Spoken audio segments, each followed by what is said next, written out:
Hello friends, welcome to the health care today. आज हम बात करेंगे कि ये रिकंस्ट्रक्टिव एवं कॉस्मेटिक गायनेकोलॉजी क्या है।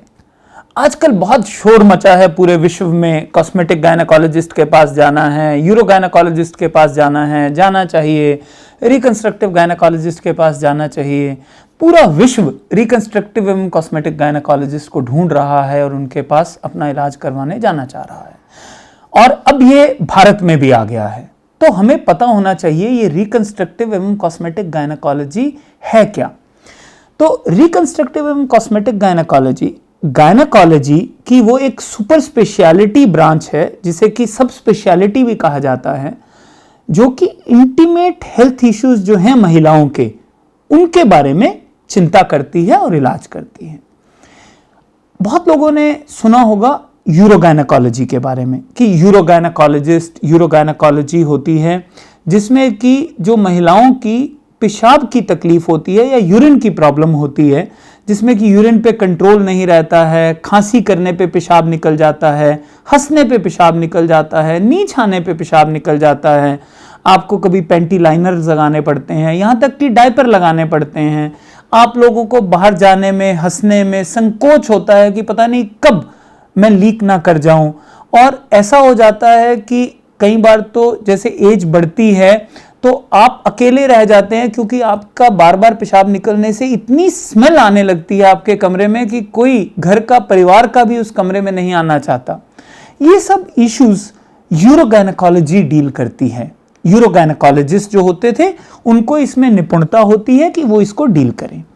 अब क्या हुआ कि धीरे धीरे करके ये जो इंटीमेट हेल्थ इश्यूज हैं, ये केवल पेशाब के ना रह के बहुत सारी चीज़ों के होने लगे। और जैसे जैसे साइंस और मेडिसिन ने एडवांसमेंट की, वैसे वैसे पता चला कि ये जो इवन पेशाब के इश्यूज हैं, ये केवल पेशाब की थैली या पेशाब की नली के नहीं रह गए।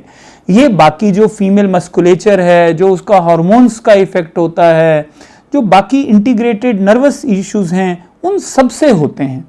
उसके साथ साथ जो योनि का रास्ता होता है, जिसे वेजाइना कहते हैं, अब उसके भी ढीला होने से प्रॉब्लम्स होती हैं। उसके ढीला होने से पेशाब के प्रॉब्लम्स हो सकती हैं। उसके ढीला होने से आपके वैवाहिक जीवन में, आपके इंटीमेट लाइफ में इश्यूज हो सकते हैं।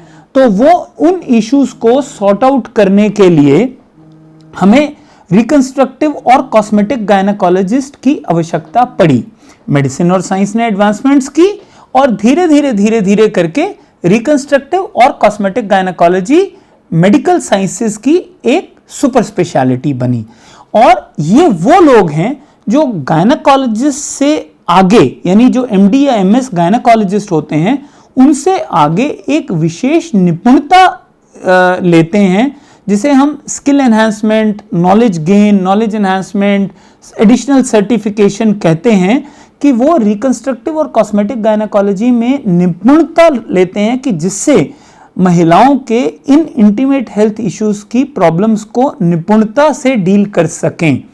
यानी अगर आपको कोई भी ऐसा फीमेल पेल्विक हेल्थ इशू है, जिसमें कि खांसी करने पे पेशाब निकलना सबसे कॉमन है, बार बार पेशाब जाना उतना ही कॉमन है, अगर नीचे जनांग पे यानी आपके प्राइवेट एरियाज पे बार बार खुजली होती है, दर्द होता है, बर्निंग रहती है, अगर आपको इंटरकोर्स या सेक्स करते समय दर्द रहती है, आप नहीं अपना वैवाहिक जीवन जी पा रहे हैं, या आपको लगता है कि नीचे ढीला हो गया है, जनांग का रास्ता, जो बच्चेदानी का रास्ता है जिसे वेजाइना बोलते हैं, वो ढीला हो गया है, या जो वल्वा है, जो वेजाइना के बाहर इंटीमेट पार्ट्स होते हैं, उनमें झुर्रियां आने लगी हैं, वो एज से ज्यादा एजिंग लगने लगी है वहां पे, या आपको लगता है कि कुछ रास्ते से बाहर ही आ रहा है, यानी बच्चेदानी ही बाहर आ गई है। इन सब के इलाज को निपुणता से करने के लिए आपको एक रिकंस्ट्रक्टिव और कॉस्मेटिक गायनेकोलॉजिस्ट की आवश्यकता है, जिसके पास इस सब चीजों का इलाज करने में निपुणता हो। तो रिकंस्ट्रक्टिव और कॉस्मेटिक गायनेकोलॉजी एक सुपर स्पेशलिटी या सब स्पेशलिटी ब्रांच है गायनेकोलॉजी की, जिसमें कि गायनेकोलॉजिस्ट में से कुछ लोग जो होते हैं, जिन्होंने अपनी आगे पढ़ाई करके, आगे स्किल एनहांसमेंट करके रिकंस्ट्रक्टिव एवं कॉस्मेटिक गायनेकोलॉजी में निपुणता ली, और उसके बाद ना केवल कि इसमें surgical but non surgical modalities भी रिकंस्ट्रक्टिव और कॉस्मेटिक गायनेकोलॉजी में आती हैं, जो कि जनरल गायनेकोलॉजी में नहीं आती हैं, जिसमें कि हमारे बहुत सारे एनर्जी बेस्ड सोर्सेज होते हैं, लेजर होती है, लेजर से सर्जरी, लेजर से इलाज करना होता है, और रेडियो फ्रीक्वेंसी डिवाइसेस होती हैं, प्लाज्मा एनर्जी डिवाइसेस होता है, पीआरपी से इलाज करना होता है, मैग्नेटोथेरेपी, यानी हम आपको दिखाएंगे इसी चैनल पे, हम आपको कुछ दिन में दिखाएंगे कि किस तरीके के इक्विपमेंट्स होते हैं जिस पे हम बिठा के और चारों तरफ से जब किरणें बनती हैं, मैग्नेटिक जोन बनता है और वो कैसे इलाज करता है, और जिसमें किसी को 0% रिस्क रहे।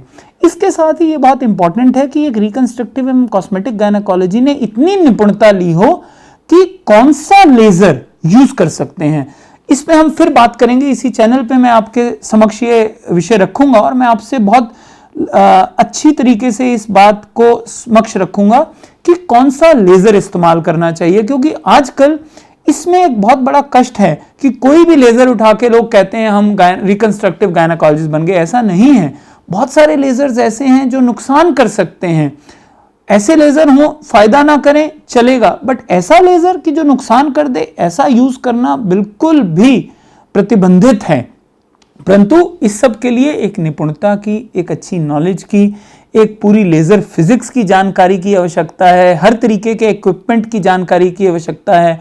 लगभग ऐसे 11-12 डिफरेंट काइंड ऑफ इक्विपमेंट्स हैं अवेलेबल, डिफरेंट लेजर्स हैं, एर्बियम याग स्मूथ लेजर्स हैं, कुछ कार्बन डाइऑक्साइड लेजर्स हैं, कुछ स्पेशल टाइप के कार्बन डाइऑक्साइड लेजर्स हैं, और कुछ कार्बन डाइऑक्साइड लेजर्स ऐसे हैं जो वजाइना में नुकसान कर सकते हैं।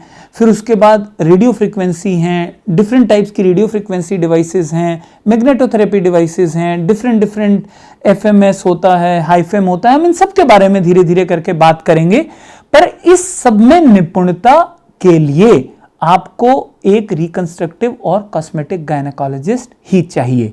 तो ये है रिकंस्ट्रक्टिव और कॉस्मेटिक गायनेकोलॉजिस्ट। जिस गायनेकोलॉजिस्ट को इसमें निपुणता है, जिसने इसमें सर्टिफिकेशन लिया है, जिसके पास ये स्किल है, वो रिकंस्ट्रक्टिव और कॉस्मेटिक गायनेकोलॉजिस्ट है।